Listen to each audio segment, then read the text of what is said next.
Hello everyone, I am so excited to share this guide because I've been working on this for the past few weeks with Vicyush. Yes, we are collaborating on team building guides for Snowbreak.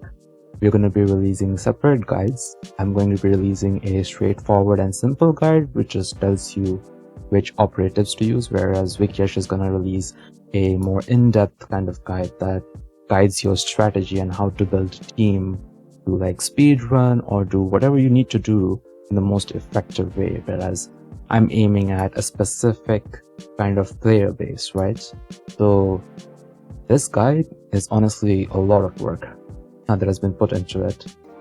There is no like specific good way to describe the meta of Snowbreak because there's just so much variety and circumstances to the bosses and how you really build teams in Snowbreak, so it's not straightforward. So it took a lot of iterations to really get to this format, and it's still kind of in a beta phase right now. We haven't finalized the format, but this is a culmination of Vicyush and I working on a bunch of formats, giving feedback to each other, and also some very active members of the Snowbreak community giving very insightful feedback about meta and the formats and a bunch of other stuff, right? So let's just start with what the guide really is about. So this guide, as you can see in the disclaimer section, is aimed at free-to-play and low spenders under the following assumptions. So for weapons, what I'm going to do for these guides and the future guides for Snowbreak is to have the top two options from the build guides. So either the tier 1 of the signature weapon of the character or the tier 5 of the recommended 4-star weapon. So for example, if I go to Kaguya for her debuff support build, it would be T1 Fine Aurora and T5 4-star Prismatic Igniter. We are assuming you have either one of those, right?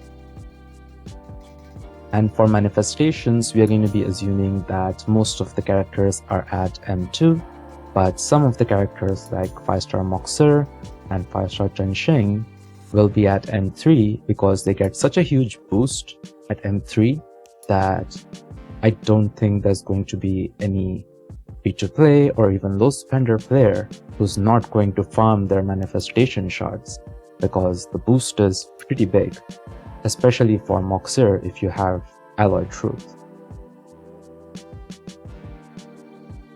The other assumption for this guide is that it does not take weekly modifiers into account. I hope you're able to look at the modifiers for neural simulation and other modes and then choose the right main DPS based on those modifiers. I think if you have any questions, you can ask in the Snowbreak Discord or you can DM it to me as well.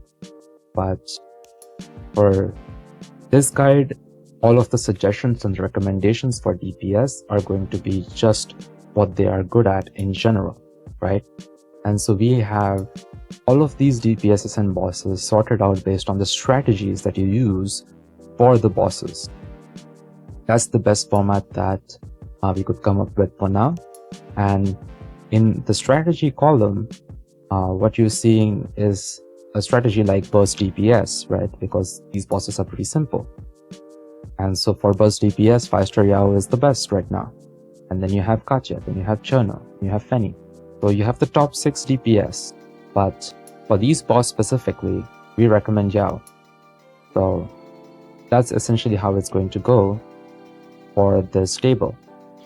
But if you look at the actual table, the proper way to use this guide really is to look at the bosses, look at their traits, and try to understand how to tackle them.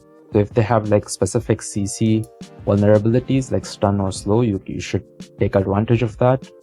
And for example, Vicyush, right?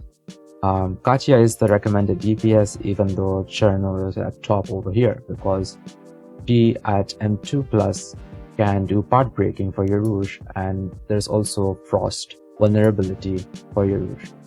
She can also get frozen. So There's a bunch of things that are working in the favor of Katya, mainly the part breaking when she's above M2. That really helps her speedrun faster than Cherno.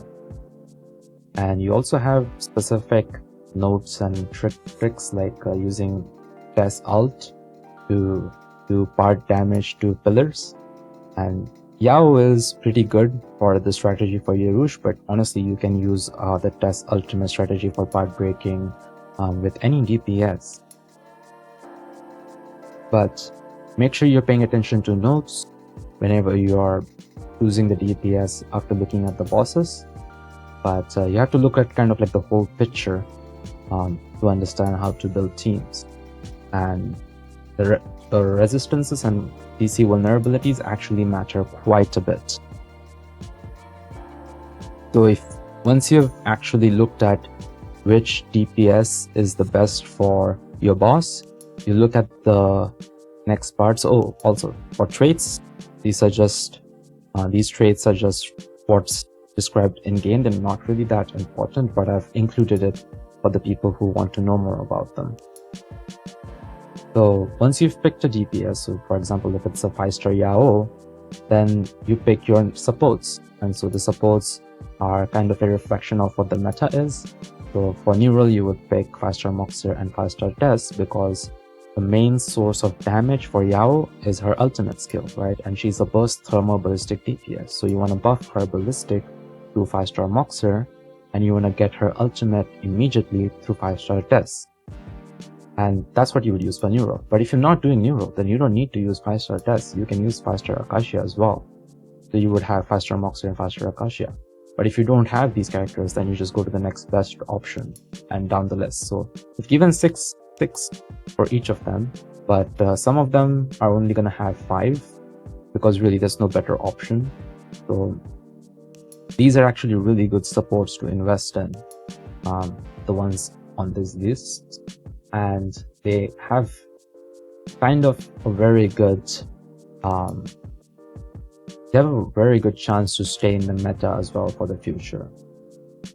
Especially if they're like in the support role, like 4-star Acacia. She's been at the top of 4-star supports since pretty much the start of the game. So that's how you use the support table. It's pretty straightforward, but you do have to kind of think of how you're going to use the support skills to maximize the source of the damage of the DPS and how to time them. And in the classification section, we have charts and this matrices. So in each matrix, what you can see is for DPS, you have hybrid, burst, and sustain. And then what are kind of the DPSs that are classified. And these classifications are important because this is how you kind of think of how you want to make teams, right? Because you pick a DPS from here and then you pick a support from here. And this is kind of like just a general recommendation, right? This is not exactly what you want to do for your account. It's just a general recommendation of what you would do. So if your main DPS is skill damage, like Cherno, then you would go for 5-star Enya in your first slot. And then for second priority, you have a bunch of options. You can either go for a niche option that does like part breaking, CC, shield, healing, or like generating U energy for the ultimate skill. Or you can go for something that's general, like buffs, resistance shred, and elemental resistance shred. Most of the time, you're gonna go for U energy with 5-star Tess for Neural, for Cherno. Or you're gonna go for 5-star Acacia, right, to have general resistance. But this kind of gives you a picture of where everyone is in the meta of Snowbreak as well.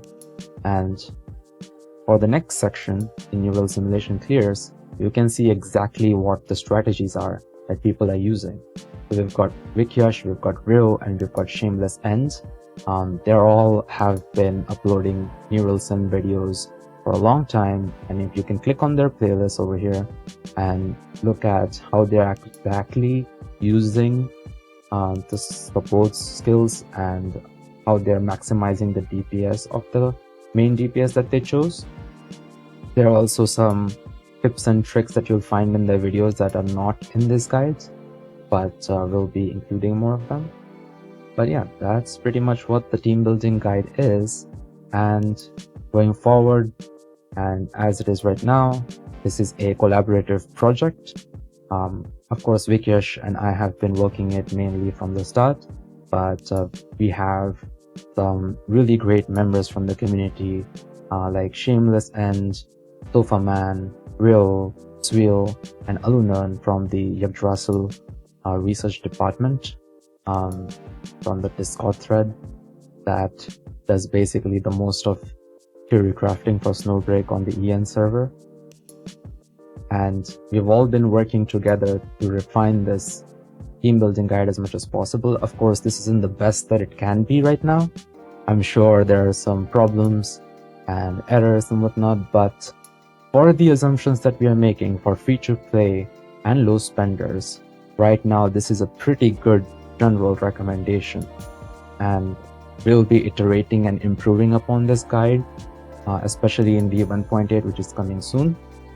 But hopefully this is useful for most people that are looking at it. And I know there's a lot of new players who are joining in with the new direction of Snowbreak. So I hope this helps you out as well in thinking what is the meta right now, and going forward, how it's going to be progressing as well. Thanks for watching, and I hope you have a good day.